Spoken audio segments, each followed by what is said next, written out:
Welcome to the Church of Mabus radio show. It's Friday night. We got Wham here with us. We got Bill Kousoulas here with us. Did I said it wrong again, didn't I? That's okay. You're good. Close enough. Say it one good time for everybody. Kousoulas. Kousoulas. It's pretty easy. In school, for some reason, I do pretty good pronunciation, but I had to go through little weird classes where they gave you flashcards to say stuff. I would say toe man instead of snowman. So I had a card that said snowman on it. Like one of those. But occasionally I have relapses of that, but not often, thank God. You just want to make your own language is the yeah. truth. That's a toe man, not a snowman. Damn it. It's a toe man. But great to have you here, Bill. Great to have Wham here. And we had Andrew Colvin here. That was a good one if you missed it. Secrets of Mothman revealed. And got into the Nazis. So that got crazy. What you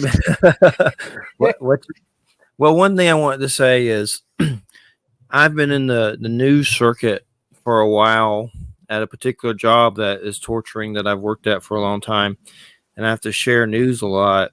And unfortunately, a lot of it is on a political right side. So it's like watching paint dry when my boss sends me stuff to put up, and I'm like, oh, it's like hellish, some of the stuff. So a lot of these radio personalities on the right, but the way they're hyping up this eclipse right now, I've seen so many weird things over the years that are supposed to happen, did happen, like these certain dates and events, and this is going to happen. None of it ever happens, which is what I'm leaning towards, with the eclipse and everything. But the level they're doing it at right now, it's like a horror movie. I mean, I'm talking about right-wing preachers saying it's the seal of revelation, remote viewing Ed Danes. It's the kill shot, which I forget even what that means. Something bad that happens. The kill shot, the X. It's the kill shot is supposed to be a huge solar flare that knocks out all of our, that basically knocks out all of our electronics and causes our civilization to crash. That's what the kill shot is. Just that. just that. But yeah, actually with an eclipse there couldn't be a kill shot at the same time, but whatever. I mean, I guess one could be coming towards us, but and of course, I mean, and I've been tracking it in real time, but both of you probably heard there was an earthquake here where I am this morning. Yes.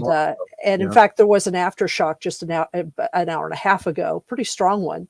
And I knew as soon as I felt it, I knew that there would be these linkages between the eclipse and the earthquake, and they've already started. I mean, it's,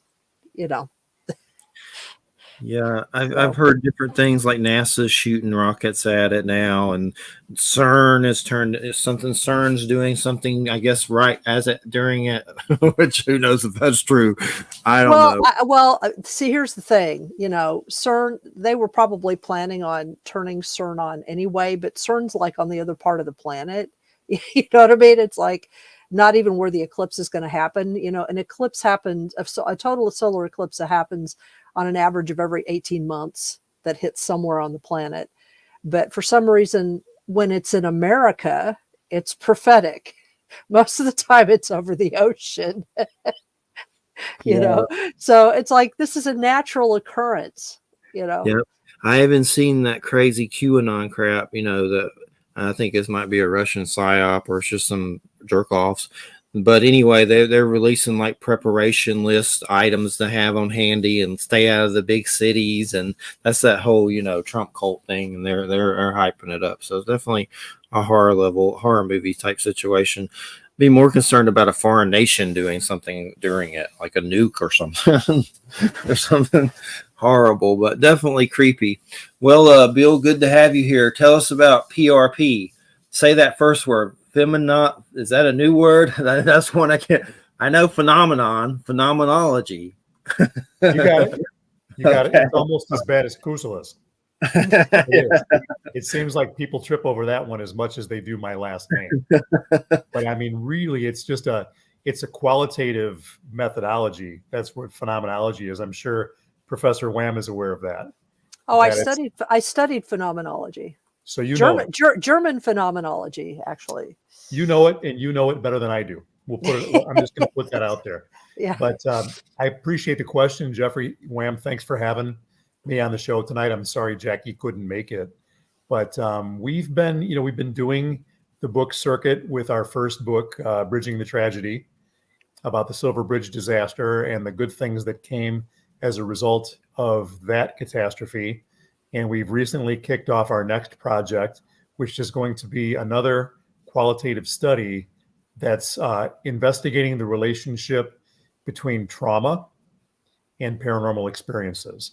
So we kicked that off about a month ago. We've done 3 interviews so far. We've got a few more on the docket going forward, and we're looking for maybe 12 to 15 people so that we can do a similar analysis to what we did for the first book.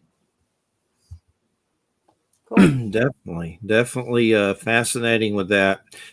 And what does I know when I think of trauma and PTSD with my experiences, a lot of my stuff is when you see something like, for instance, a UFO or more UFOs, and it seems like they're there because of you at your house.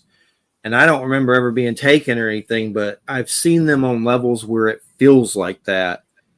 And it's been a while, but there's been fears of not wanting to leave the house. And it's not like that.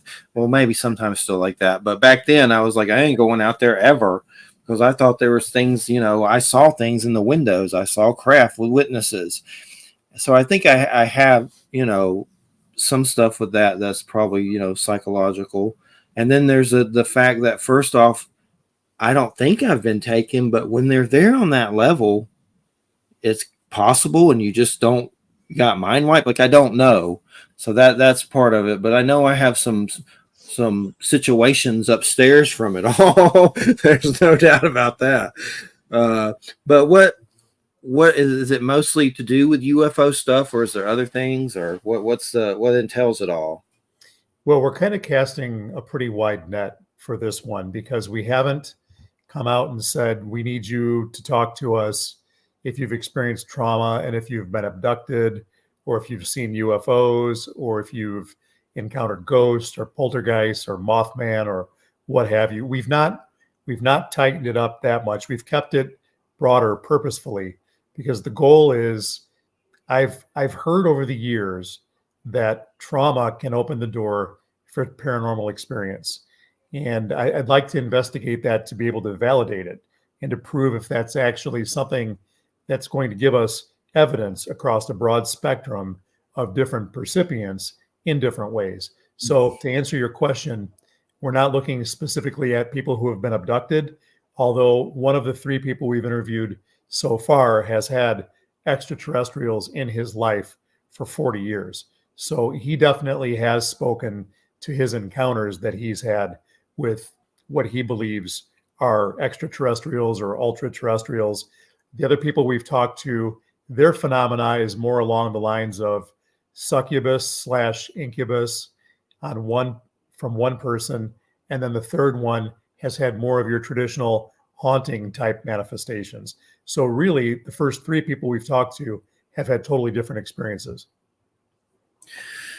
And I think with mine, part of the reason that my senses opened up was something traumatic, which was testicular cancer at 17 and losing one, waking up crying to find out, we took a nut from you. That's pretty traumatizing. And now you get to go through chemo. Pick door number 2. And then of course I went through all that. And then my dad died several, years later. And it just seemed like between that and that, something kicked up. And I've had like medicine men and shamans and stuff say that probably opened my senses. And I jokingly say Odin's eye, but an eye is probably maybe a little bit more important than a nut. That's debatable, I guess. But so I don't let that go to my head. But a traumatic event that opens up your senses, is that something you're looking into too, as far as like something like mine, like situations like that? I think that's the basis for what we're trying to investigate, although we're trying to be really careful to not put qualifiers around the experiences that the people that we talk to have. Basically, meaning we don't want to infer that trauma opens the door for the paranormal. We want to talk to people who have had both experiences and then let them tell us what their story is. It might be that paranormal experience is the trauma. It might be that the paranormal activity manifests first and then the trauma happens afterwards in a different way. So, I mean, we're looking at it from both ends of the spectrum, but I would say the one that speaks to me the most clearly is what you just said. Does trauma open the door for paranormal activity? That's the one that really kind of piqued my interest in investigating the phenomena, if that makes sense. Yeah, and it's there's many layers to it, and that what we just discussed would be one, and then when you actually have the event, that can be traumatic in itself. So that's another layer. There's different layers to the cake, to the onion, for sure, with trauma and stuff. And then also I saw a lot of answers to a lot of occult reading and things, and I've seen things on Whitley Strieber's site about people messing with the occult, bringing some of that stuff to you, which can do it. So mine could be trauma, that so many different layers. But it's definitely interesting when you have the being experiences where you see something just so bizarre that you never thought you would ever see something like that before. Like, for instance, there's several I can think of, and I've mentioned them so many times, but there was one where there was 3 cloaked beings in a black box, and a friend saw it with me, and we were partying and doing stuff. But as far as we both agreed that we saw it, and a cat jumped towards them, and they vanished like into thin air. And you always wonder, did something else happen during that, and you just don't remember it.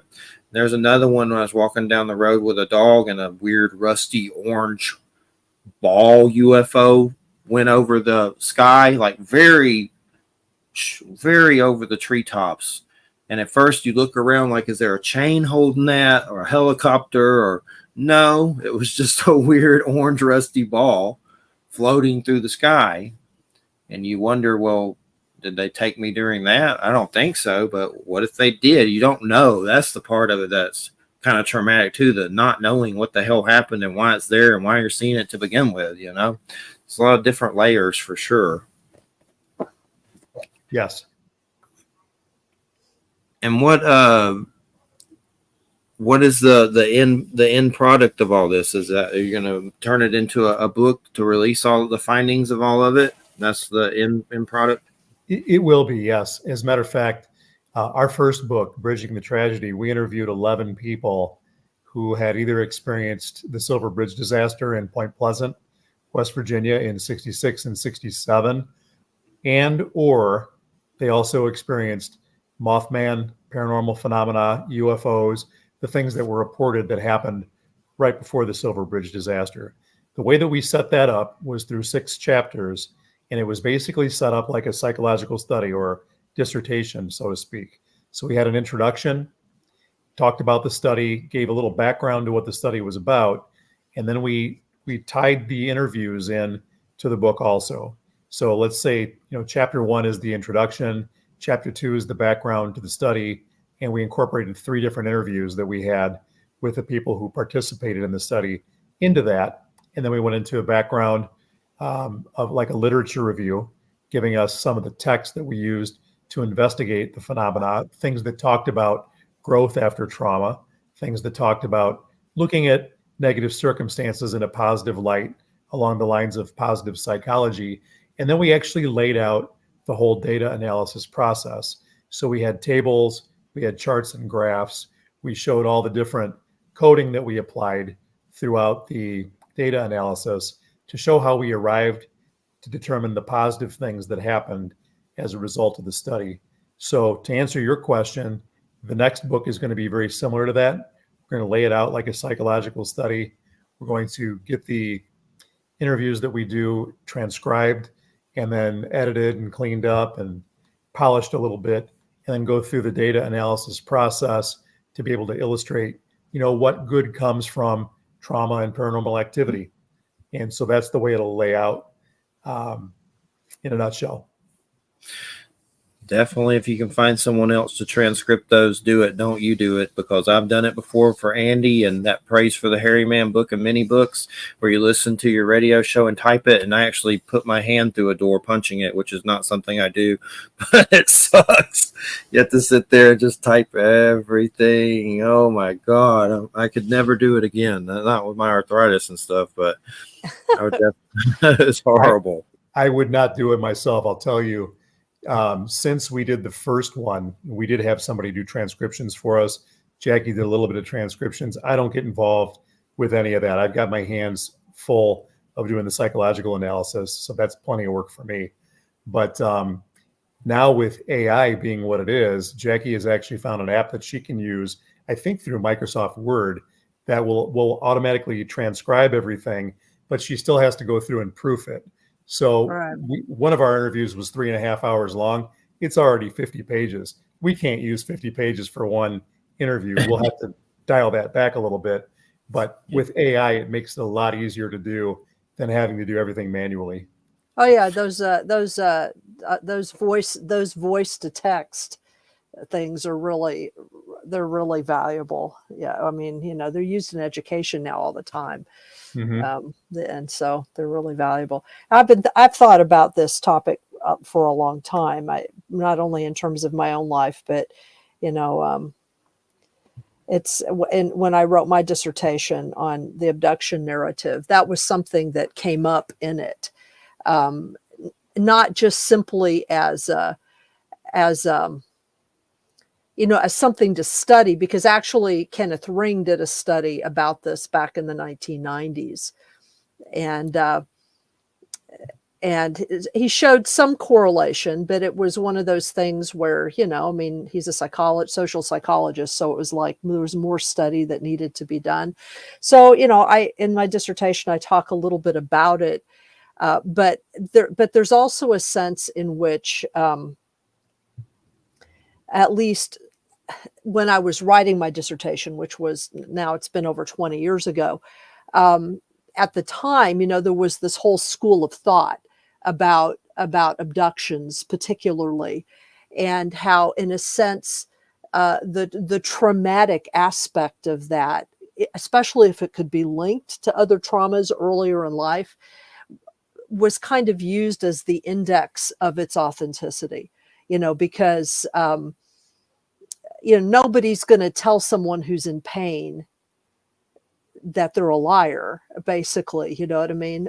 And so there were certain, for a long time, there were certain abduction investigators who really focused only on those contact or abduction cases where there was some trauma or discomfort obviously present. And they would always try to link it back maybe to other things that happened in their lives earlier, as either, proof that these abduction experiences had been going on, for however long. It was, in a sense, that was the way in which you knew that an abduction was real. And of course, what that was it completely obscured a lot of the more bizarre, but maybe possibly positive experiences that people had, and I always felt, like in my own life, I've had a lot of trauma in my life too. It started very young with sexual and physical abuse when I was like 4 years old. And I've had a number of different experiences through my life, almost died 3 times, a lot of violence. But I also had my first really profound UFO experience when I was like 6 years old. It was like a life-changing event. And I don't know if they're connected. I experience them as very distinct. One not necessarily connected to the other, because the sighting was traumatic too. And by that time, the sexual abuse was sort of, I didn't consciously remember it all the time because it had happened when I was really young. And so, I have I mean, in my mind, I think that there are a number of factors that may create a circumstance, or, create I mean, what Kenneth Ring was trying to figure out was whether or not, trauma plus other things might create a kind of contact or paranormal prone personality, I guess. And all I can say is that in my case, I think it was a combination of factors. I think there was trauma, which kind of always takes you out of yourself in a certain way. It does cause a kind of disassociation. And then, but I also was raised in a household where paranormal experiences were accepted as normal. Like my father was very religious in a very strange way. And he had paranormal experiences, but he interpreted them within that, religious frame, and subjected me and my brother to that religious frame. So in my household, it was just assumed that weird things might happen. And so, and as I got older, all of that stuff, I think, sort of meshed together. And what it created in me was a person who was interested in whatever the truth was about these kinds of things. And so I was always sort of questing, and I think that part of that was me too. It was, my personality. I tend to be intellectual. I tend to be, I'm smart. I tend to be a searching kind of person. And if I had a different kind of personality, I don't know that I would have done that. You know what I mean? And so eventually down the line, I had to just sort of figure out how this stuff was all connected in my mind. And so I don't know that one for me caused the other or anything, or how they're connected exactly. I've been asked, well, if you hadn't had those traumatic experiences when you were very young, do you think you would have had the UFO experience? I have no idea. I do think, however, that the UFO experience, I understand what Jeffrey's saying. That UFO experience, when I had it, it was me and a friend who was older. She was like 6 years older than me. And we both saw this thing together. And it profoundly affected both of us and really changed me a lot. But it was scary because I had no frame of reference for it. So, that part freaked me out. But I think, I don't know if they're connected, although I did have the experience when it was going on that it was about us, that it was directed at us. I did have that experience. And that's part of what made it scary. Because here's this weird thing. You don't know what it is, but it feels like it's directed at us, that we're the ones that it is paying attention to. So that was strange, but, so I do have this interesting relationship with like traumatic events and the paranormal. But, I guess having had a lot of trauma doesn't necessarily make me any less kind of trembly and scared when paranormal stuff happens. I work out at this gym right now, and this gym is haunted, and everybody that goes there for any length of time will experience something. I mean, seriously, will experience something. And I've experienced maybe 3 or 4 things there, not nearly as dramatic as some other people that have been there, but enough that I don't like to go upstairs by myself because I'm uncomfortable with it. It's not that I think anything's going to happen to me. I don't like disembodied voices talking to me when by myself. I just have this sort of stop talking, that kind of thing. I'm trying to box, quit talking, but anyway, so it sounds like an interesting study. I mean, certainly, there's more work that needs to be done on all of it. You know, That's a great commentary. Thank you. I was thinking as you were talking, Jackie, one of the reasons we focused on this particular potential relationship, because I think, like you, just because an individual has experienced trauma, which I think to some degree, most, if not all of us have in one way, shape, or form. Yeah, at some point, eventually, anyway. Right, right. But it doesn't necessarily mean that that trauma begets the paranormal activity or vice versa. But I think it's something that's worth examining, which is why we've decided to do that. And I've not been one that's had what I would call profound personal paranormal experiences. I have had some strange occurrences this last year, which is new to me because I've not really had a lot of that type of thing in the past. But we built a new home. We moved in about 14, 15 months ago. And I'm in my mid 50s. So I have a 50 plus year old back. It's not in the greatest of shape. And in my head, I still felt like I was 35 years old until after we moved in. And we moved a lot of appliances and did a lot of heavy lifting that I really had no business doing. And a month after we moved in, I had a traumatic back injury that hospitalized me, and I had to relearn how to walk again. I have sciatica now. I never had that before. And it's I do painful. physical It's therapy. painful as hell, isn't it? It's very uncomfortable. It's I have it really, too. yeah, it's really uncomfortable, but it's in my right leg. And after we had moved in, and after this happened, I had a gentleman that I went to grade school with, who I really hadn't seen since shortly after high school. He and his wife came to visit with us. And when they came to our house, I was still getting around with a walker at the time. And I had to go into the bedroom for something. And we have these two big lab puppies, and they were about a year old at this time. And one of them was very hyper. Our black lab was incredibly hyper. But this particular night, I went into the bedroom, and she was in the bedroom with me, and she was standing still, and she wouldn't move, and she wouldn't bark, and she wouldn't do anything. That was very unusual for her.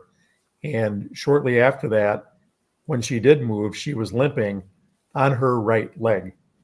Now, my right leg was giving me trouble. Her right leg was giving her trouble. Jackie had problems with her right leg. And then our other dog started having problems with her right leg also. So we have become good friends with Andy Colvin and his friend Harriet. They both grew up on Woodward Lane in Charleston, West Virginia.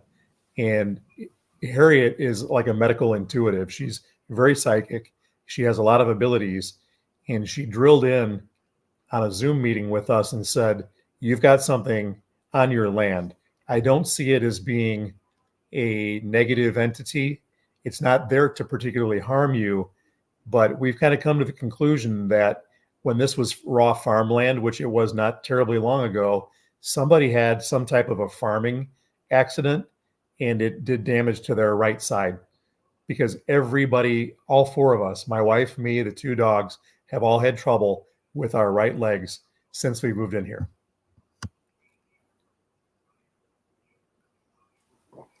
Yeah, it's, you know, where I live, it's an old settlement. Like, we live in one of the first houses that was built in this area in New York. And so it's not that the house here is haunted, it's just old. So it has and it sits on, let's see, there's 1, 2, 3, 4, there's like 4 springs and a well around and under the house. So there's lots of water. And we have, you know, I've experienced a number of things in this house, and so has my partner, actually, who he doesn't actually believe in paranormal stuff that much, but he has experienced a few things too. And I figure it's just the house. It's the memories of the house, you know, that occasionally demonstrate themselves in one way or another. You know, you'll hear footsteps coming up and down, or you'll hear just doors opening, where, you know, there were doors at one time in the house, but there aren't now, you know. So it's just stuff like that. It's not I've never felt unsafe here. It's just memories of the place. But to me, and there's a graveyard that's like literally like a lot and a half away. It's like we're right by the community fire station. So there's a lot there that's in the back. And then the next thing is the graveyard. So there's just stuff around. And I've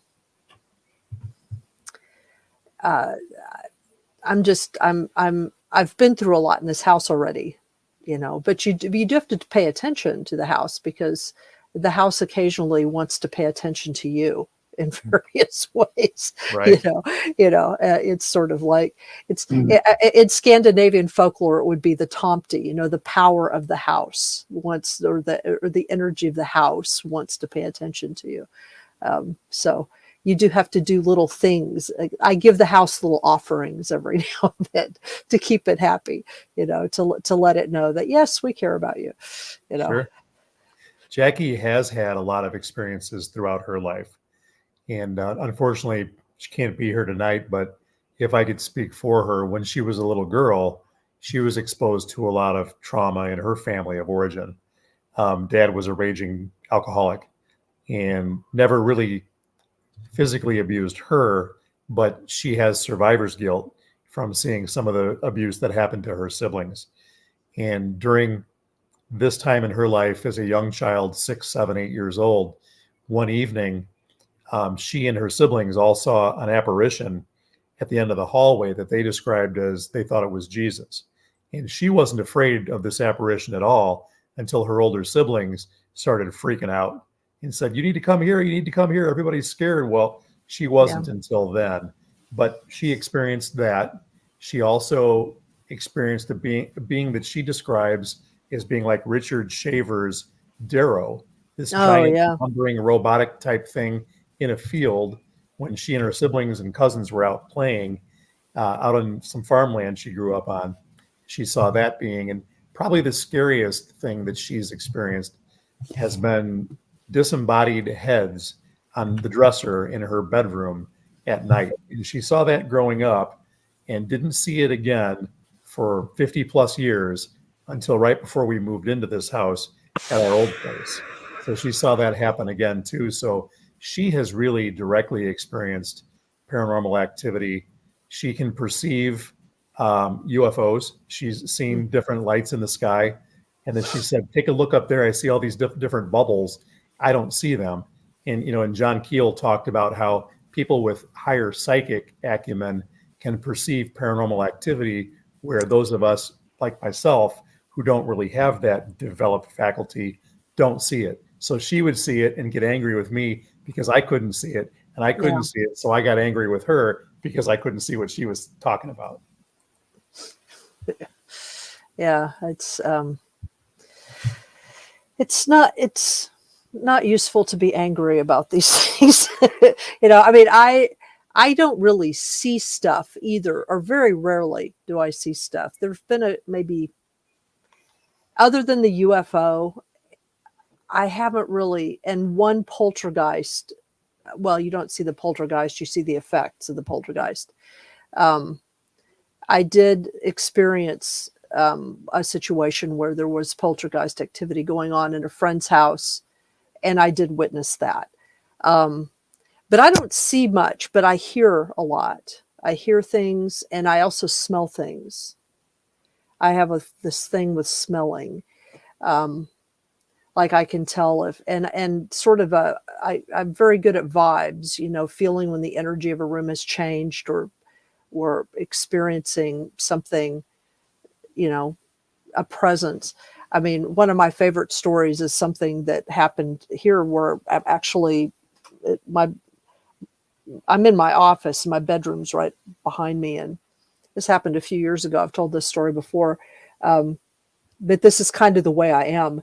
I had started doing some specific offerings to the land, and I woke up in the middle of the night. I mean, just sat straight up in bed, and I could tell that there were beings in my office. They'd come in the open window. They were in my office. And I was wide awake, and I distinctly heard somebody say, "She lives here."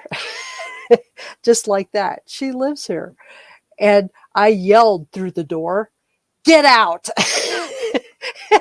And they left, because that's my reaction to things. It's like, do not wake me up in the middle of the night with your stuff. If you can't come in while I'm awake, then forget it. Just don't even bother me, But I've had stuff like that happen here. The last thing that I had, really extraordinary thing that I had, was in 2020, February 2020,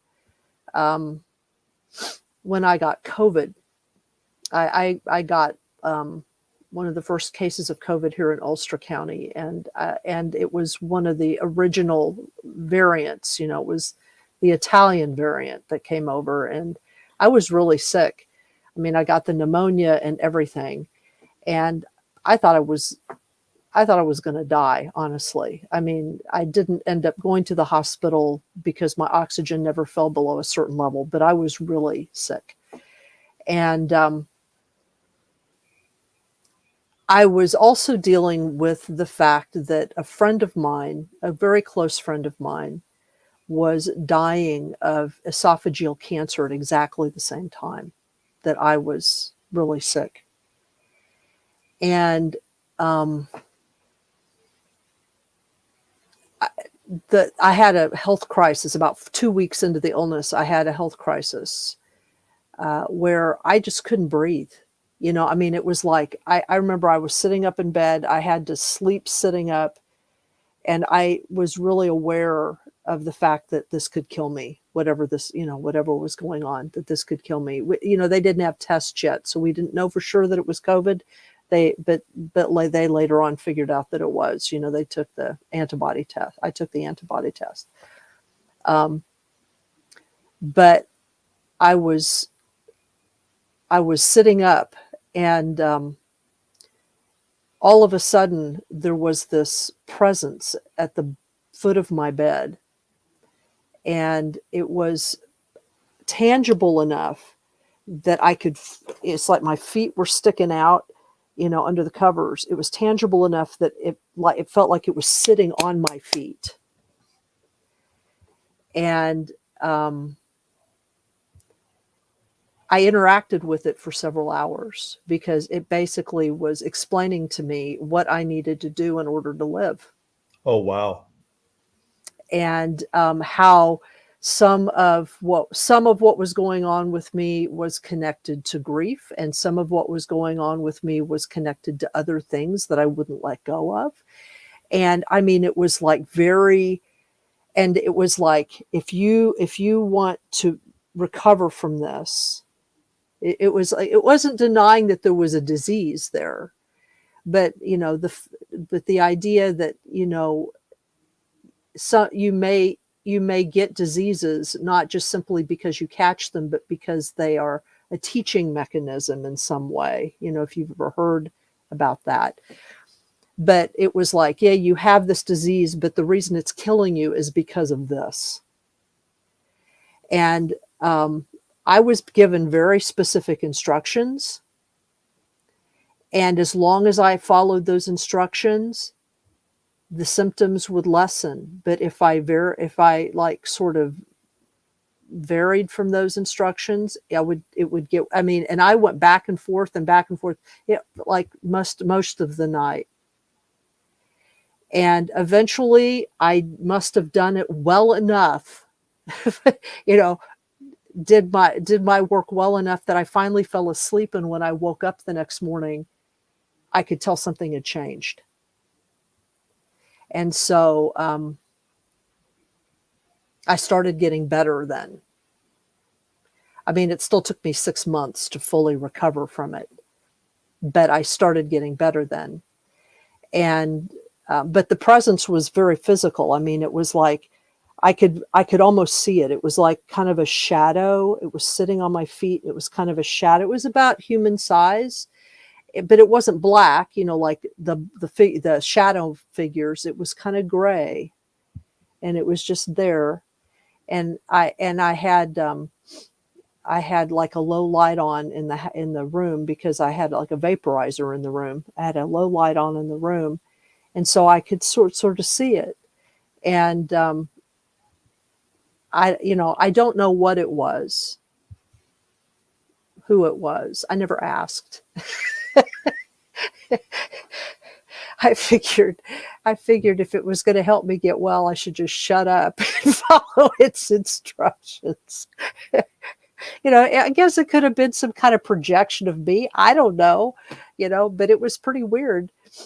I had a lot of weird dreams around that illness too. Like I had dreams about a pandemic hitting us like back in October, the October before the pandemic. So I had a lot of interesting things surrounding the pandemic. What were you going to say, Jeff? I'm sorry. Oh, I was just saying it was you from the future. Maybe so. Maybe so. Me from the future. We both developed COVID right before you did.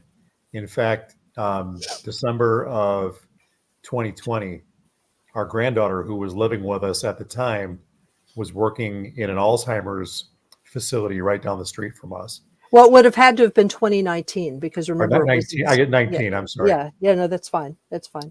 So she on Christmas morning got a text from her supervisor that she failed her COVID test, and she was 16 years old, so we knew she'd likely be okay. Jackie is autoimmune, so she was mortified at the thought of getting COVID, which of course we both did. Now, we weren't able to take the COVID tests on Christmas Day, obviously, but as soon as we could, we took them. And I remember the two of us were breaking down cardboard boxes from Christmas in the garage on New Year's Eve. And then New Year's Day, we were both sick. In fact, I got super sick first. And we used one of those electronic thermometers that you hold up to your forehead. Right. And so it could be wrong. So I just want to go on record and state that it may have been wrong because it wasn't under the tongue and it was touchless, but it registered 105.5 fever, right. which is astronomical. And for an adult, that's lethal. Thankfully, that was as bad as it got. And from that point forward, I slowly got better, but I missed about 3.5 weeks worth of work. Jackie got sick just a few days after I did, and she got deathly ill. And I tried to talk her into going to the hospital, and she refused. As I'm sure you remember, hospitals were like death wards at that point. You go to the hospital basically to die. They don't know what they're doing, really. It's overcrowded. People are on ventilators, et cetera, et cetera. It took her a month before she could get back to work. And a week after she went back to work, she said, "Do you remember when you tried to get me to go to the hospital and I refused?" I said, "Of course I remember that." She said, "Do you know why I refused?" Because she'd die. Well, she said if I was going to die, I was going to die at home. She thought she was going to die. It was that bad. Now, interestingly enough, the summer before COVID hit, I caught some mysterious virus. We went down to the Ozarks and came back from there, and we thought that I'd been bit by a tick because I developed some kind of illness. And after 3 or 4 days, which is usually the length of an illness for me, and then I get better, I was getting worse. So I went to the doctor, and they said, "We think you have diverticulitis. We're going to give you 2 heavy-duty antibiotics. Take those, go home. When they're done, you'll be better." So I went through the whole cycle. These things beat me half to death. They were powerful, so powerful. At the end of the cycle, I was just as sick as I was before. So I went back to the doctor, and they said, "You know what? We misdiagnosed you. You didn't have diverticulitis. You had a virus. We don't know what it is, but we're going to have to give you more antibiotics because what happened to you is that the antibiotics we gave you killed all the good bacteria. Now you have a bowel infection. So Oh, I for went from God's having a sake. virus to a bacterial infection. I missed 6 weeks worth of work prior to COVID, but it almost seemed like it was a precursor to COVID. Yeah, I mean, well, we know that. I mean, I've kept track of, you know, like some of the forensic studies that they've been doing on the virus, on the, you know, the coronavirus that causes COVID, and they do know that it was circulating in Italy among some Chinese migrant workers that were in Italy doing some special kinds of stonework as early as August 2019. And they found this out quite accidentally. The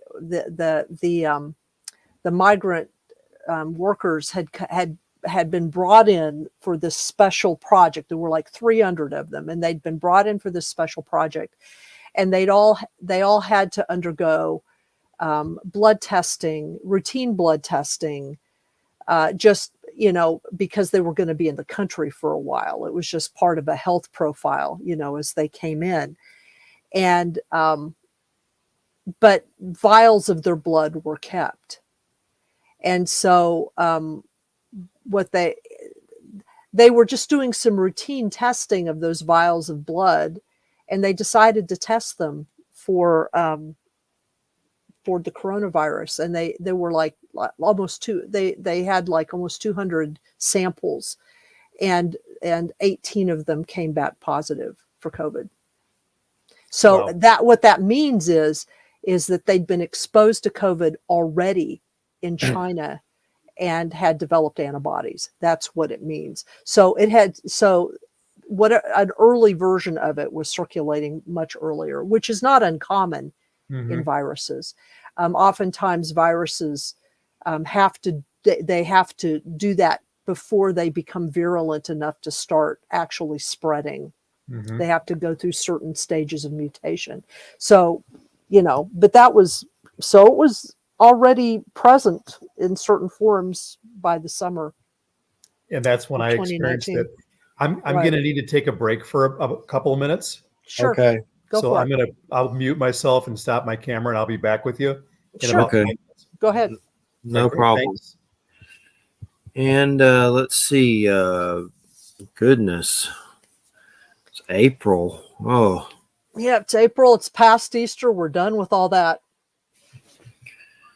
and I noticed when Andy was saying a lot of, I guess, terrorist stuff happens during April, or weird things like Weird stuff happens in April. Yeah. I mean, we're shit under most being- of April, we're under Mercury retrograde.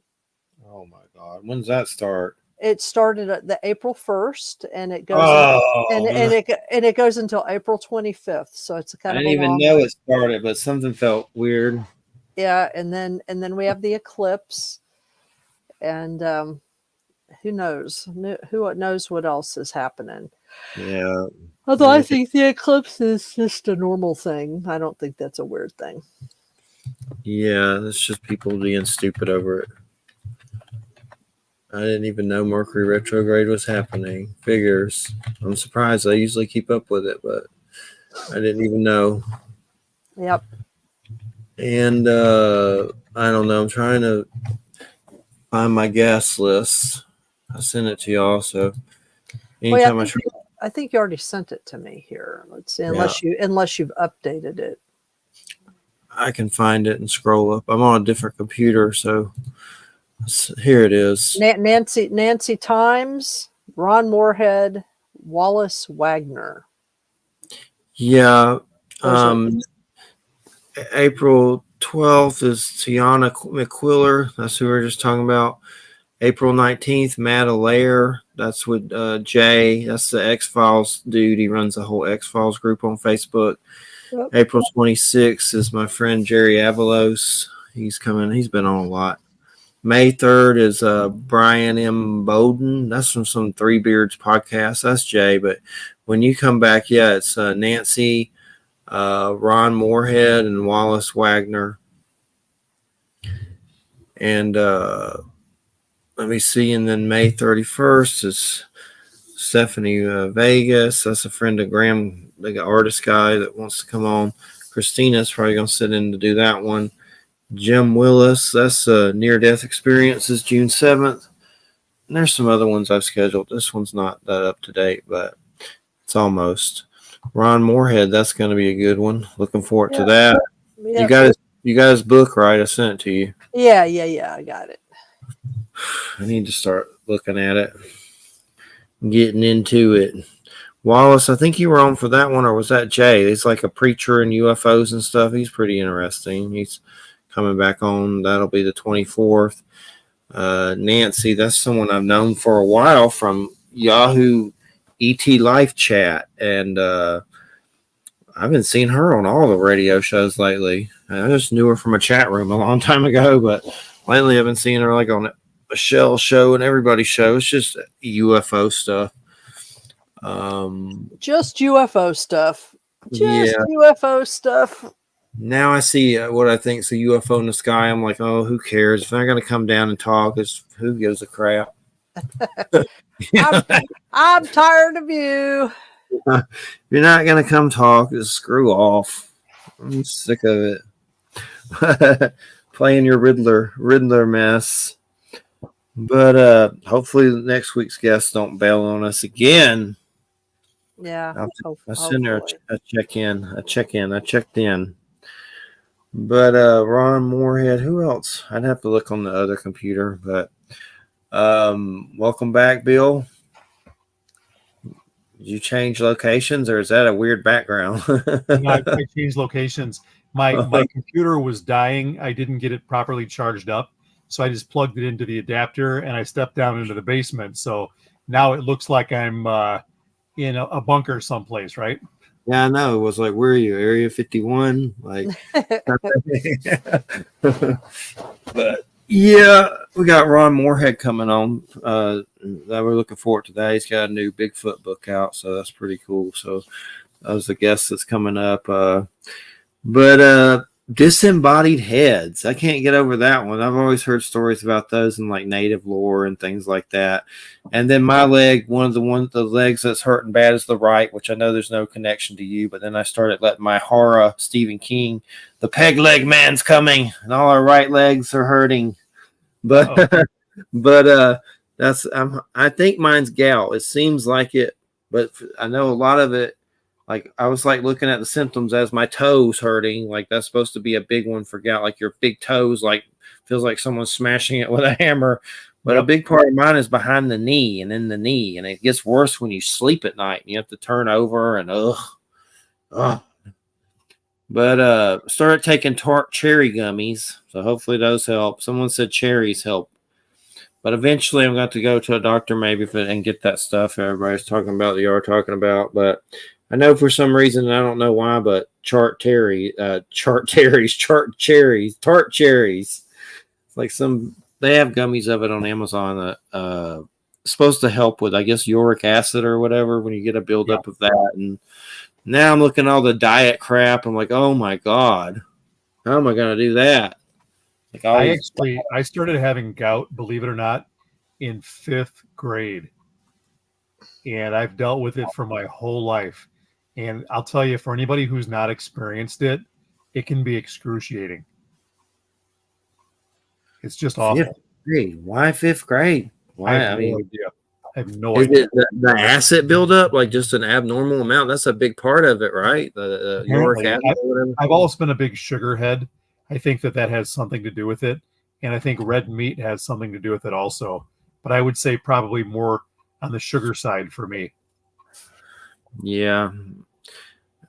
Me too, maybe. I mean, I'm not that crazy, but sometimes I'll drink too much soda or something. Not every day, but I've had to stop that and trying to drink different things. But gosh, seeing you in 5th grade eating Fun Dips. Remember those little sticks you dip in the powder? I used to get crazy with those Fun Dips. I know what you're talking about. Sometimes I still look for them. Like 66. Yeah. Like a straw full of sugar. Yeah. But man, I'm looking at the diet stuff and like, crap. I guess I'll just keep the gout maybe. No, I'll try to do it, but I ain't going to be. If it tastes good, you know it's not good for you. Yeah, yeah. But so is the pain in y'all's legs and stuff going away? That's weird. It's like kind of like mimicking the energy pattern of whoever was hurt there that hopefully may still be there as a ghost or something weird, but that's strange. For the most part, the dogs seem to be doing okay, and my symptoms aren't what they were a year ago. I mean, I've come a long way with physical therapy, exercise, and just the healing process. So I'm doing better, but I do have that sciatica in the right leg, and the right leg is not as big as the left leg anymore either. It's atrophied. So I'm not as strong on that side as I used to be. Jackie is having some trouble with hers. Her right leg is still bothering her. So did y'all like look up the house history and get into all that, like a Conjuring movie and all that, and have to find out the background and stuff of who was there? And We've only looked into it insofar as we know that it was farmland in the relatively recent past, like within the last 10 years, this was farmland. In fact, we didn't even know our townhome is less than a mile down the road, but this little area, this development, we didn't even know it existed. We didn't know houses were even back here until we started shopping for a house. So I guess, long story short, it was farmland, like I said, 10 years ago. Now, the visuals that Harriet has gotten look like they were from like the 1850s, 1860s. There's this individual that she says that she thinks is tied to our property, not necessarily a harmful entity, but that we're experiencing symptoms that they experienced. We don't know exactly what the history here is, though, but we did have somebody else who interviewed us last year who also said the same thing. There's some type of an entity that is attached to our land that had some type of a problem, and they're not here to cause us harm either. Both people we've talked to have said that they're not here to cause us harm, but we're feeling some of the things they felt during their lifetimes as well.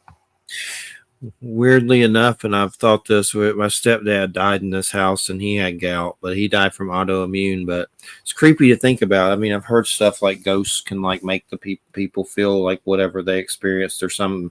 Like, I don't know if it's like their baggage and then you just feel it because they're around. Like my dad who died from a heart attack, I've felt weird stuff and figure he was around and things like that. It's weird how that seems like there's some truth to it on a weird, I don't know how or why, but something to it. You know, speaking of feeling things like that you know others have experienced in the past. So 2 years ago, when we presented at our first Mothman Festival in 2022, when we debuted our first book, we also, Andy had gone with us to the first Mothman Festival. And before that festival, I want to say a couple months before, we also made a trip to Point Pleasant. And we drove to Charleston, to the area where he and Harriet experienced phenomena back in the 60s. And we had done a ghost box session in that neighborhood once before, but we did a second ghost box session when we were there this other time. And we had Andy and Andy's son, Gibson, and Harriet on a Zoom meeting. And then Jackie and I, as well as another lady who we were traveling with, were doing an Estes session, basically meaning we were asking questions. Andy, Harriet, Gibson, and I were asking questions. And then Jackie and this other lady had headphones on and they had the blindfolds. So they didn't have any real sensory input. But we got all kinds of weird information during this session. And at one point, and we had noticed this the first time we did a ghost box session there also, we felt like an energetic sensation of being pulled up out of our foreheads, like from the third eye area back to the crown chakra, like just energy lifting us up out of our heads. It wasn't painful. It was kind of pleasant, actually, but it was definitely something that you could sense, like an electrical feeling. And Harriet made the comment to us, again, over the Zoom meeting. She said, "Don't you let them take you." And we're like, "Oh, okay. All right. We won't let them take us." And then I started having chest pains. I never have chest pains. Outside of this back injury, I'm as healthy as a horse. So I've never had any trouble with my heart. But she was sensing again that there was somebody that's tied to that land there that had a heart attack, and I was feeling some of their symptoms. And this Zoom ghost box session lasted about 45 minutes. We've got it all recorded, but there is some of the craziest stuff we've ever looked at in the past that all coalesced during our time right there on Bird Mountain in Andy's old backyard. Interesting, for sure. Has she said anything you can do to try to keep from feeling that stuff, or is there anything that y'all thought of doing, like anything that you can do when you're picking up things like that? Well, we usually, when we do things like this, and we don't do them often, but when we do sessions like this, we always try to set a positive intention, with a prayer or with a positive vibe or whatever you want to call it, that we don't want any negative entities to attach themselves to us. And have they come home with us? I don't know. I don't think they have. I think what happened to me with my back and my leg, a lot of it had to do with the fact that I have degenerative disc disease and did too much heavy lifting. But then, like I said, with Jackie and our 2 dogs experiencing trouble with our right legs, who knows? That wasn't something we felt in the right leg when we were on Bird Mountain doing the ghost box session. But who knows? Like I said, if we try to set a positive intention to not let anything negative follow us home. I've never seen I've seen ghost boxes like on TV, but I've never experienced one in person. I bet that's a trip for sure. Do they run on batteries or get plugged up? Well, all it really is it's like an AM FM receiver. And what it does is it scrolls through the band. So it starts like at 88 on the FM dial and goes up to 107 or what have you. And it goes back and forth and back and forth. And what we have for our quote unquote spirit box, ghost box, is an AM FM transponder, and it does AM in the left and then FM in the right. So you're getting this information scrolling back and forth as you're asking questions or having questions asked to you. And as you have the headphones on and you have the blindfold on, you're not getting any sensory input. You're not necessarily hearing the questions that are coming to you, but you are answering whatever is coming through the radio stations that are scrolling back and forth. That's the way the process works for us. I know here where I'm at in Graceville, there's a Bible college, Baptist college for young people across the way. Then they have this little weird village that's like all these old churches and schoolhouses. Like I call it Little House on the Prairie. And if you go there and read, there's like a pamphlet, which they haven't taken care of it in a while, and the pamphlets got wet, but there's a sign, and it tells this whole weird story. And I forget the year, it was a long time ago, but for some reason, I can't think of what year it was, but it was a while. Basically, there were Spanish monks and natives, and they were trying to convert the natives, and one of the natives refused to convert because he wanted more than one wife, and the rule was you could only have one wife. So basically a slaughter 5 minutes down the road that happened, and it's definitely creepy and definitely feels some creepy things. I've seen some creepy things here, but not any big UFO kind of things. I've heard some weird noises. Like one time it sounded like there was a monkey in a tree hooting at me and Christina, and I wondered if it was Bigfoot or something. I don't know what it was, but it was really weird. It wasn't a person. It was just a weird, like a monkey shouting at you from the tree really close. And I had no idea what it was. But there was also something that slapped the RV here once, and wondered if that might have been a Bigfoot or something like that, because we've been watching some Bigfoot documentaries and things. And we had something slap us the bed at a house that seemed similar, and a glass explode that seemed connected to her on some level. And I saw the glass explode. And then after her grandmother died a night or so later, something slapped the bed, and I thought something fell off a shelf onto the bed, but nothing did. I looked around with a flashlight. Something slapped the bed. And then later here, something slapped the RV, like a boom. And no one was around. It was like someone hand clapped it. I don't know if it's Bigfoot or not, but I wouldn't rule it out. But it's weird when you're around. Like, for instance, my mom's seen she said it was a Mexican man standing in her room late at night. And because who knows, it might have been one of the Spanish monks. I don't know, but it was one of those weird things where you're half asleep and not. She sees weird stuff in those kind of waking states. One time she saw naked Thor in the bathroom. The guy that looked like Thor naked in her bathroom. But Do we but know what Thor? Do we know what Thor looks like? He's not. He's not. He doesn't look. Does he look like Chris Hemsley or whatever? that's Hemsley what or I figured. That's who I picture. That's who I picture when I think of it. But I try not to think of it. But she's also had some particular medicine that says that it can make you do weird stuff. Like that's some weird ass medicine. That's a side effect that you see crazy stuff, or restless leg or something that makes you see craziness. And who's to knows if the craziness is real or actually just from the medicine, or the medicine is just opening a door so you can see the craziness. Like there's other ways. So the other thing here, we just had we have a dog, a Rottweiler, passing away right now, and Honey. And she's real weak, and we have a whole area that so many animals have passed that are buried there, and our other relatives just had their Yorkie pass away. So we've had a lot of weird stuff where it seems like there's animal ghosts here. Like you'll feel a wet nose on your leg, or just something weird, just weird stuff, something out of the corner of your eye, things like that. So there's like a whole pet cemetery over there in the other part of the yard. That's so interesting that you say that, Jeff, because we have heard the sensation of what I call ghost barking in our home since we've lived here. And the long story about why we built this house was 2 years ago, or a little less than 2 years ago, over the 4th of July, we had a cat we put to sleep. He was almost 17 years old, and he was the love of my life. He was a wonderful, wonderful pet, just a great companion. And we put him to sleep because he was beyond. I mean, we were spoon feeding him at the end, and it wasn't fair to let him live. So it was crushing to have him put to sleep. But then we visited the Ozarks, which is about a 550-mile drive one way. My stepdaughter lives down there. So we stopped down there, and she was basically living in a person's home, and she was kind of like taking care of the property out in the woods.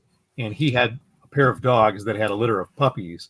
Had 12 puppies in this litter. They're lab mixes.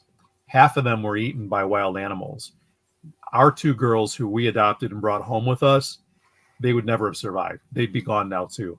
But we have heard, we built this house because we were living in a townhome at the time, and we didn't have a yard, and it was just too much to be running those dogs out all the time as puppies. So we built a home. We wanted a house anyway, but long story short is we got free puppies. It cost us an arm and a leg, and I'll never be able to retire now.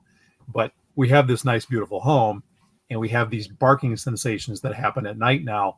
Our dogs will be sound asleep. They don't hear it, but we hear it. And we hear it in different areas of the house. And my thought is that it might be their siblings, the spirits of their siblings, that followed them into this house, and they're still with them. But the dogs never notice it. We notice it. It's really, really bizarre. Wow, that's a trip for sure. And there's been a lot of different things. I know my mom, a lot of times I feel something get in the bed with her like almost every night. And I don't know if it's an animal that passed or her former husband that passed. Like, I mean, I don't know. My biggest worry about all this is what if you croak and you just have to stay where you're living on some level or something like that. Like that's where you go. That would suck. Hopefully not. I would think not. But that's a fear that you just stay where you are. That would really suck. We had a really interesting experience about 6 weeks ago. Has either of you ever watched the TV show called The Dead Files? Heard of it, but I don't think I've seen it. I've heard of it. So what it is it's a pair of people. There's a retired New York City police detective. Oh yeah, I have actually seen it.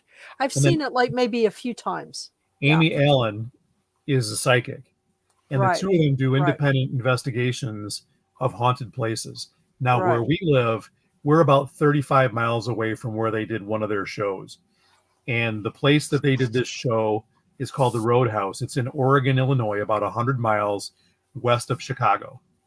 So there was a murder that took place in this area, and the last place these people were seen alive was at this bar before it was called the Roadhouse back in I think it was in the 1940s. And this gentleman who runs the place now swears that the place is haunted by spirits of this young woman who was killed and her date that night, and so on and so forth. So we went and we attended this haunted dinner that they put on there. This was, like I say, probably about 6 weeks ago.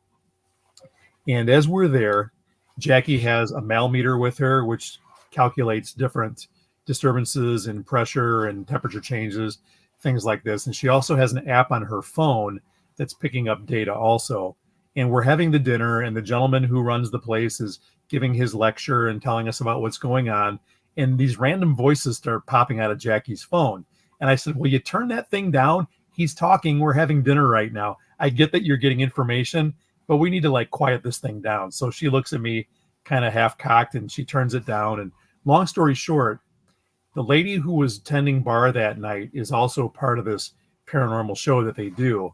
And I overheard her talking about how she was in a car accident and she lost her 4-year-old son in the car accident. And then she went on to say that he's still with her. He comes home with her every night, and every night he throws the cabinet doors open and she has to close all of them. And so she knows that he's with her, just being mischievous. And it was a nice story. And so I asked her if she wanted to be a part of our next book, and she said that she would. Now, what I didn't know was that when Jackie and I separated for a little while that night, and she went with some of the other ladies from the group, and I was visiting with some of the people in the group, she got 3 hits on her phone. And those 3 hits said, "Mom, where are you? Jessica." Guess what this bartender's name was? Jessica. Yes. That's nice. I just got chills as I said that to you, because it's like almost irrefutable evidence that what she's telling us is true. Yeah, that's nice. That's a sweet story. It really is, isn't it? It's a sweet story. Mm-hmm. I like that. It's got to bring her a lot of comfort. Now, we didn't get a chance to share that with her because she didn't respond to my initial email. And then I thought maybe she had second thoughts about participating. But I've got her phone number. I want to call her and I want to tell her about this, because it's validating, and you'd like to believe that that's 100% legit, that this is happening. And she still has that closeness with her since passed on son. Definitely. And some of the big ones that I had that seemed like it could have been related to deceased loved ones was seeing beings of light with physical eyes, completely sober. And I made sure to make sure that happens then. But as far as one of the big ones, when I was at a lake here in Florida, I was inside, and for some reason I was watching some Watchword Bible where you play it on DVD, and I probably felt something was around and was trying to just, protect myself or something. I don't even know if I still have that, but I was playing it and something said, go outside and look, towards the house. So I went outside and turned towards the house, and it was as if there were beings of light it was basically just people made of light, as if they were in the house, flew straight through the roof, and I watched them go straight into the heavens. And I wasn't on tobacco, not even weed. That's a miracle. Completely sober. And it seemed related to the Bible stuff on some level. Not going to get all fruity with that, but I was listening to it. And I wondered if it was deceased loved ones, or maybe they says, oh, Jeffrey's listening to the Bible. We're going to go down. Maybe this time we can work with him. I don't know what it was, but he's open to us now. Yeah. And it was definitely 2 people made of light, but you couldn't see their faces. It was just like a humanoid form. And I've gotten chills talking about it. And there's been times where I've seen them in that, like beings of light in the heavens, to where you can look out into the stars, and it's almost like there's another realm up there, and some of them are in that. And I've wondered if and you feel like something's touching you and showing you. And then later you can go out and look, and it's like dull and you don't see anything. And I know when I went through chemo and stuff, I prayed to be a superhero and stuff. I was in the comics. I was croaking. It spread to my stomach and lungs. I prayed to be healed and to be a superhero. I was 17, but it was like something heard that. And I guess the death and all that drew the experiences. But the beings of light, I've heard different things, angels, aliens, but for some reason, I think that's what we kind of look like when we're not in our bodies. So there's something to that. And also, when you sleep, does our like luminous being of light part of us go to another realm, like, project into the astral realm?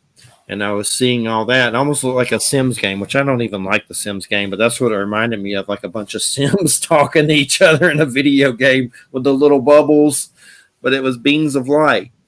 And I've had some medicine men on, one in Peru that says they see them down there in the sky and have festivals and like party and watch them. And he has them on video, and he's pretty well known, Don Oscar.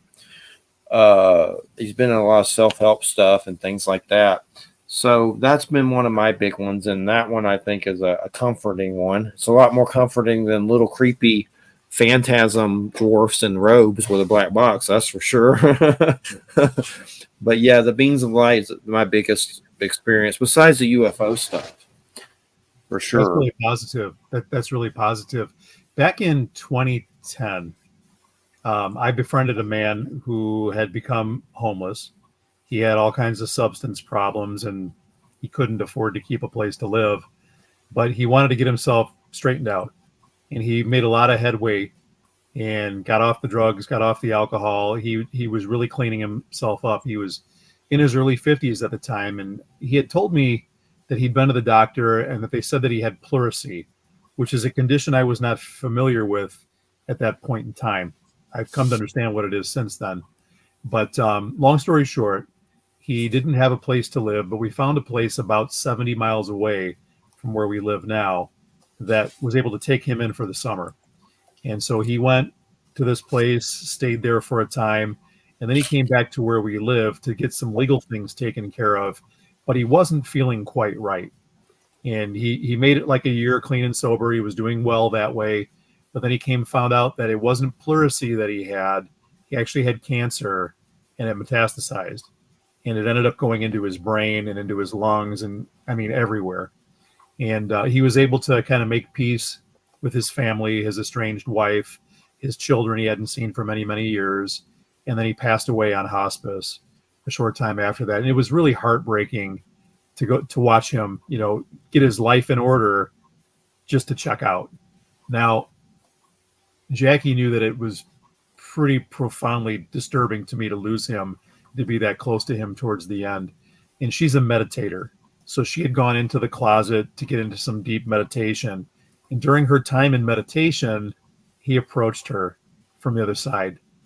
And he said, "Please tell Bill thank you for what he did for me. I really appreciate it, that I'm in a good place now. And I just want him to know that." And she's not one to just pull stuff out of the air. She's a very literal person. She's very much into data and that kind of thing. But being a meditator and having had some of the other worldly experiences she's had, when this happened, she was very keen to it. And it was a couple years later that her dad passed away. And after he passed away, he woke her up at 3:33 a.m. and just basically said, "Jackie," super loud. And she sat bolt upright in bed, and she knew it was him. And since then, we've also, her brother also passed away, but she's smelled cigarette smoke. Neither one of us smokes, but they both did. And so they come to visit every once in a while, and she gets that sensory input that she knows is them, or at least believes is them. But that whole thing with John, coming from the other side and telling her, "Tell Bill I'm okay," I'll never forget that. What is up with the cigarette smoke thing and cigars when you are a ghost? Surely you're not smoking cigarettes and cigars. Maybe you can just make the odor appear. No, that's one of the things that happens at that haunted gym that I was talking about. Because we know that at least there are several different types of manifestations there, but we know that the most common one is some presence of the guy who was a past owner of the building. The building is still in the family. The family that he's part of still owns that building. It's like his granddaughter now owns the building, but the guy who built the building, basically, what he did was he smoked a cigar. So that for example, some of the manifestations are there's a the building is a large building, and it has like businesses on the bottom level, and then on the top level there are a number of apartments that people live in. And there's this one apartment where it's very common for people to come home, and they'll find, regardless of the weather, that the kitchen window has been cracked a little bit. Even if it's cold, it's been cracked, even if they closed it, and they'll smell the smell of cigars. And that's where he used to sit. That was the apartment that he sat in when he lived there. And also there have been a number of instances, and this is in front of, whole classes of people working out, that all of a sudden everyone will smell cigar smoke moving through the room. Not the ambiance of cigar smoke, but cigar smoke moving through the room. And that's been experienced by, multiple people at once. And so and he smoked cigars. He also liked to hang out with people and he was a practical joker, so he liked to sort of freak people out. One of the things he liked to do, apparently, the gym that I go to has like a back door, and I always think of it as the front door. It's not the front door, but that's the door that everybody goes in and out of. So I think of it as the front door, but it's actually the back door. And apparently what he would do is he would walk around, and he would occasionally look in to the back doors of the businesses just to see what was going on. He'd just stick his face at the window, and people have actually in broad daylight seen the image of a face pressed up against the window that has disappeared. We in fact, the guy who rents that place, my trainer, he's taken partial photos of it. Oh, wow. So, one of which I reproduce in my book, Mysterious Beauty. It's pretty interesting. Yeah, it sounds like it. Yeah, it's pretty interesting. But he's not a scary one. There are other things that pop up in the building. I think that actually part of the reason is because his presence is so strong, and he hasn't left, that it's kind of left a doorway for other things. You know what I mean? He has sort of created his own portal without necessarily meaning to.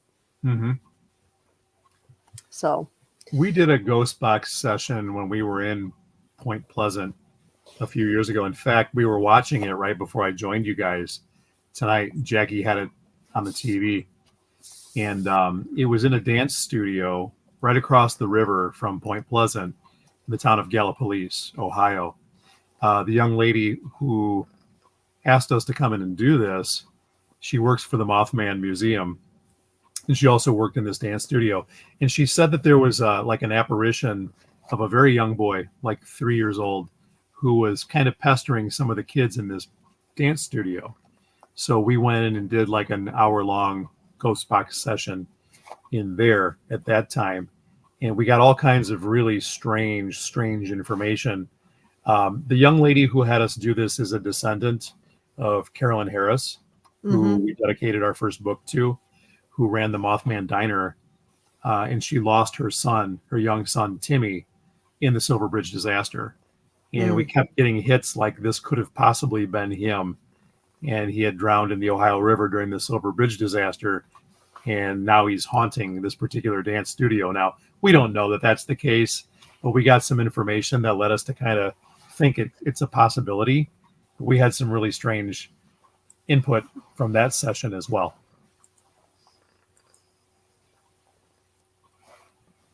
Kitty. There's a kitty. This is my kitty cat, Goose. Hi, Goose. She's a lover girl. We got a black cat named Charlotte May here. We just got another one that Christina got that's apparently it's gray and one of the wild ones, but it's only been here a night, and it just keeps meowing and trying to lunge at us. I finally pet it because it got under a garbage can that was tilted weird, and it made it so I could pet it, and it didn't bite me. But the weird thing is with it is it's pretty much a new cat, and it's we have a lot of dogs here and everything, but we just it's only been here a night. We haven't named it yet. But apparently, the neighbors in the neighborhood and stuff, there were mean people there that would hunt its siblings and do horrible Oh things. no, that's So terrible. you can tell that it's not trusting humans. But let me pet its head today, which was good. Which I was like afraid the whole time it was going to try to get me Sure. with little lunge. It tried to jump somehow and jump through a mirror because it thought it was a window. Oh, He was acting crazy. But we have mice problems. There's fields behind us, and it's the craziest thing. These mice are little. I guess they're like, I don't know what kind they are, but I guess field mice, because when they do the fields, they come up and go crazy, but they're very small. But anyway, we've had to use that green crap poison, which I don't know what else to do. And I feel bad about that because other things can get it, but there's so many, it's absolutely insane. They even broke into the bags of that on shelves and ate. It's like they're trying to genocide themselves. But the worst part is just the damage that they do to things. Like, I don't want to kill them, but they've messed up some books. They messed up some of my Andy books, and he Oh, gave me. no. I'm gonna kill you all, World War III, which is what I've been doing. And I hate it. It's not like I want to do it, but they really are a-holes. So you can't see it from where I'm sitting right now with my screen, but off to the right here is where I have a ton of my books, and I have a whole row and a half dedicated to Andy books. I have a ton of them. Very nice indeed. And he just told me some new ones coming out, which I forget the names of them, but he has some other ones coming out that are just like, from his publishing and everything. And he sent me some boxes of books that when he's cleaning out books. I got a lot of weird books. He did the same for us. When he was in Seattle a couple summers ago, he shipped us box after box after box of research materials that he's used over the years. But Lisa, his wife, has called him a hoarder, and he doesn't want to be a hoarder, so he's getting rid of stuff he's not reading anymore.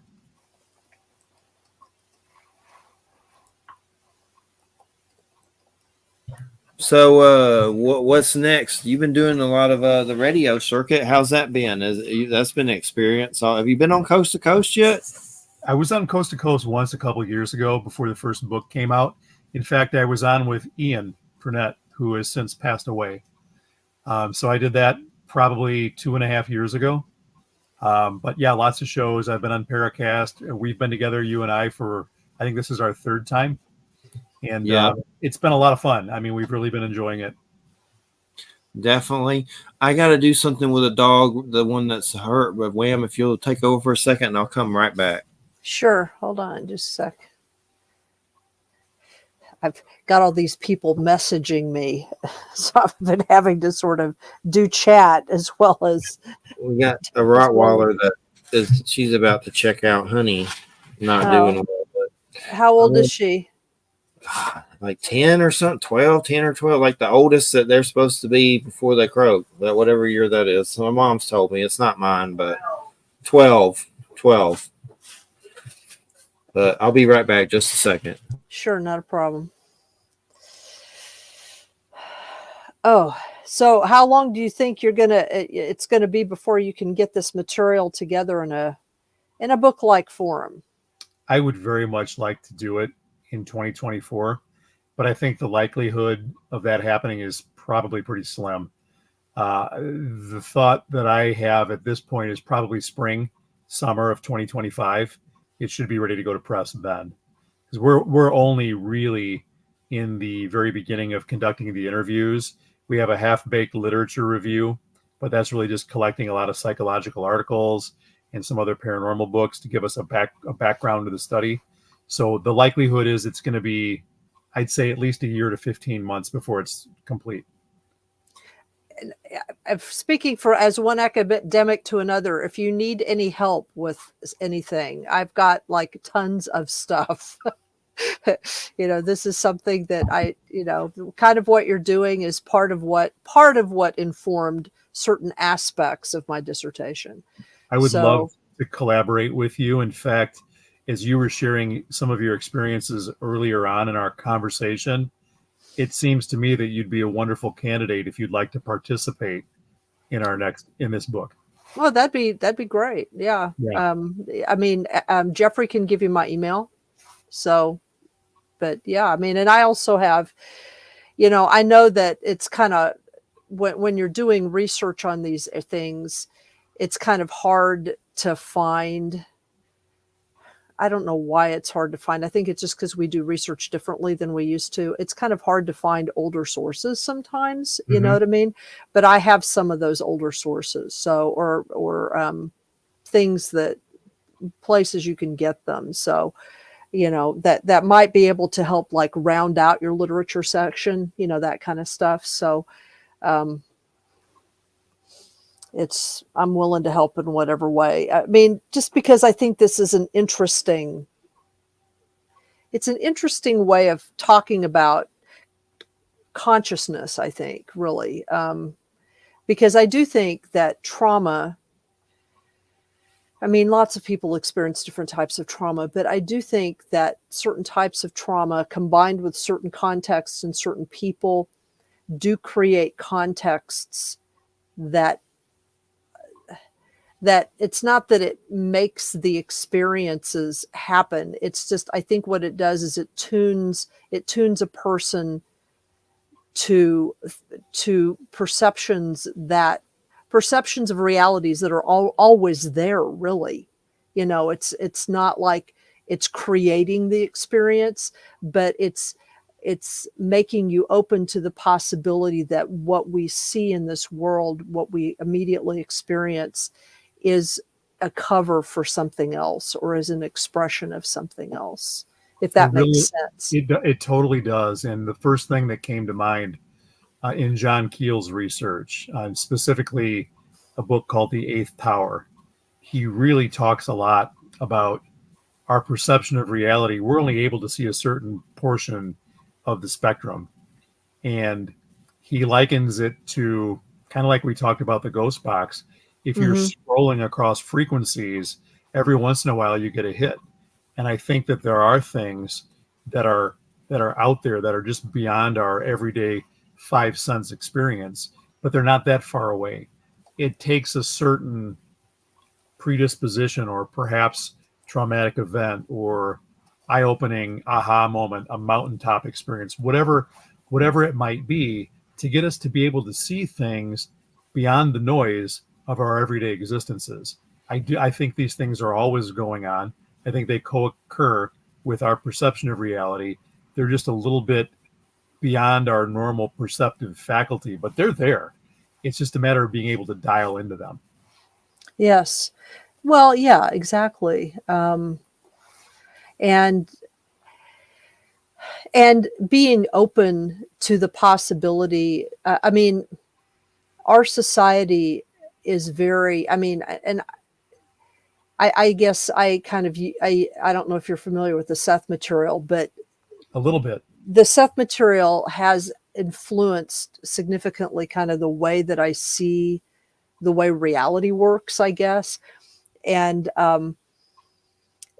it's not that our egos are bad, because I don't want to get locked in that, but it's that our egos are often very fixated, very focused in particular directions.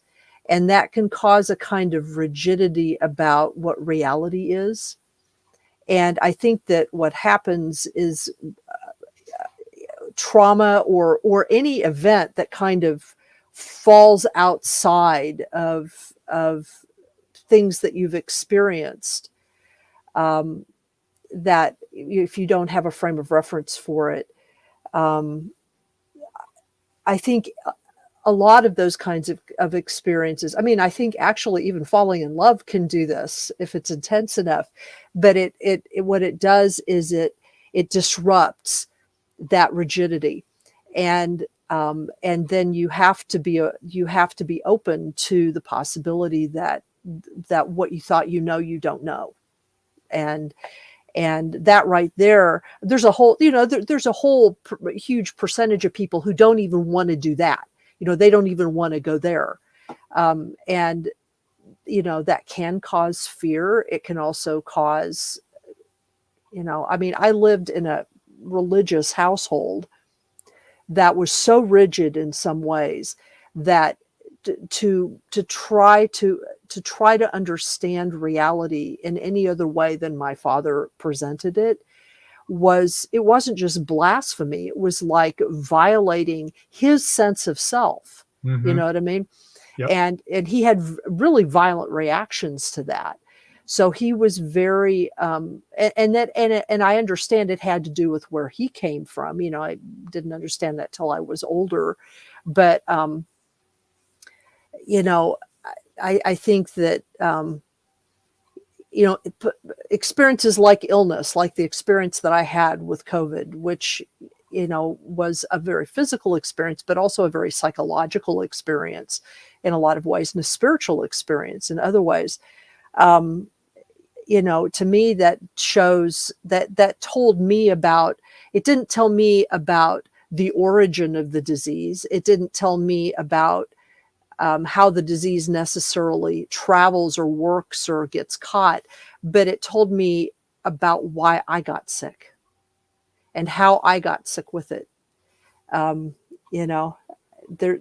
It's kind of a spiritual biology, if you will. It's not just a mechanical thing, and that's why some people just never get sick.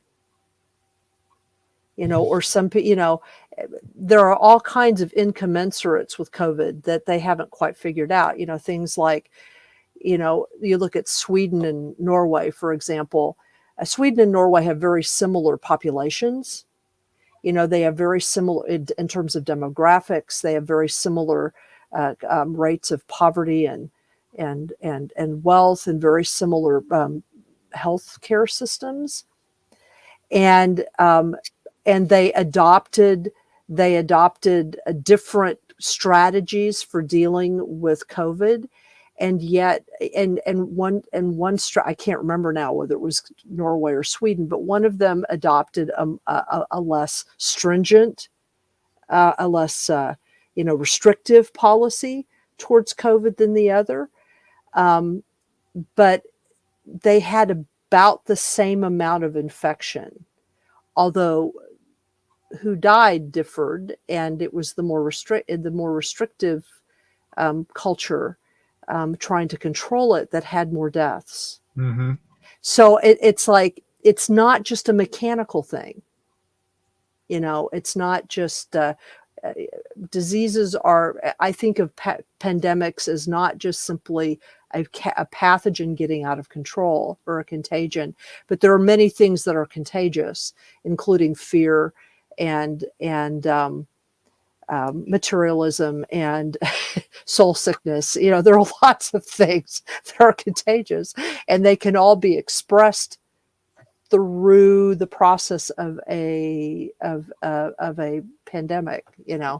But we don't. But our doctors don't see that. So, well, they're trained scientifically, and I think as you were sharing what you were just sharing, what came to my mind is a spiritual malaise or spiritual exactly disharmony. Really, I was struggling with disequilibrium, but that's not the right term. It's a spiritual disharmony. And as you were talking about this, and I've never stopped to consciously think of this, when I got really, really sick with that pre-COVID mystery virus, which probably was COVID, when that happened, I was going through a lot of cognitive dissonance in my career, my day job, in which I had been working extremely hard for this organization and working on my doctorate and doing everything I could to be excellent at everything that I did. And what was happening wasn't the course I had charted out for me. I was losing social capital in the organization that I worked for Right. because I didn't fit their paradigm. And I was hitting all this cognitive dissonance, and I was incredibly frustrated. And I was trying to do everything that I could to continue to establish myself within that company. And it didn't matter what I did. I was on the wrong ladder. I was barking up the wrong tree. And I was slipping back, slipping back, slipping back. And then I got sick as all get out, and all bets were off. And all I had to do was stay home, recover, and watch Indiana Jones movies. And although I was sick as all get out, I was having such a better time watching television than I was trying to prove myself within this reality. It really wasn't my reality. It's not where I was supposed to be. And I've never stopped to think about that until this conversation. So thank you for bringing this out. I'd never considered it before, but I think that had a lot to do with it. Yeah, well, I've learned over the years, and I first observed this in myself when I was a child. I noticed as a child, and I mean, I'm talking like when I was in first or second grade, I noticed that there was a relationship between when I got ill and certain kinds of emotional upsets that were going on in my household between my parents and just other things. And I noticed that. In fact, I remember very distinctly once performing an experiment in which I successfully made myself sick, and just by thinking about it, and doing it because I felt like I wanted and needed more attention than I was getting. And so it's not that every time I've gotten ill, I've thought of that, because, I get distracted and whatever, but I have found that, for example, if something makes me really, really angry, like deeply, profoundly angry, and I don't kind of face it and deal with it quickly, I will be like on my back ill within 24 hours. And it's not that I shouldn't get angry about certain things. It's what I do with it. And most major illnesses and accidents that I've had, because I've had a number of accidents, where I've broken bones or, been severely injured where I had to recover. I even was electrocuted and almost killed once. All of those ailments have had some kind of connection to something, to a crisis that was building in my life that I was either not attending to or couldn't face for some reason. And that event, whether it was an illness or an accident, or in the case of the electrocution, that was a way of me giving myself a crisis that I could handle, or that I would have to handle. It was like an expression of what was going on. But it also was a way by which to expiate the energy of that tension in a way. Mm-hmm. But in a way, it's also very self-destructive. It was kind of my version of cutting. Yeah. It was very, and once I figured that out, I started to really consciously work to not do that. And it took several years to figure out how not to do that. And now I get to the point where it's like, when I'm in a situation where I feel that tension, I'll start observing myself, and because I'll get kind of a feeling inside. I'll be like, you need to be careful now. You need to be careful now, because this is when you used to fall down the stairs a lot. Mm-hmm. Or whatever I would do. And I've been able to keep it from being, I fell down the stairs, caught myself actually, and so didn't fall all the way down the stairs. But I fell about, I guess it was maybe about a month ago, but I knew that was happening. And so I caught myself and kept it from being really bad. And I remember laying at the bottom of the stairs going, just stop. It's like, and it was in a public place. So I know there were people around that were like, what is wrong with this woman? I was just laying there going, I didn't hurt myself. It was just, I just knew that I looked like an idiot. It was just like, hey guys, sorry, we got like 1 minute left. Oh, yeah. Bill has to tell everybody where he's from and what he's doing. Yeah, give us some linkage. Bill, it's been great. Give it, and we appreciate it so much. It's always a pleasure. What's some links? Well, again, Jeffrey, Professor Wham, thank you so much for having me on tonight. I cannot believe how fast our time together has gone. The best way to find me is either on Facebook, Bill Kousoulas, my wife, Jackie Myers Kousoulas. We have a brand new website that we just kicked off about a month ago. It's PRP, like Phenomenology Research Professionals, prpconnect.org. That's the quickest way to find us. Our email address is on there as well, too. It's prpconnect@outlook.org. Right. Very cool. And let Jackie know that we hope she gets better. And we appreciate it. Thanks so much. And like I said, you can get my email from Jeffrey. So I will do that. Absolutely. Okay. And let me know if there's anything you need from me ever. And also, I write good blurbs. He writes great blurbs. Blurbage. This has been a really fun conversation. Thank you for having me on tonight. All right. Thanks so much, Bill. Take care. Good evening. Good night, everybody. Listening to Public Radio 107.7 FM New Orleans. Watch out for Mercury retrograde, and watch out for that eclipse. Good night, everybody.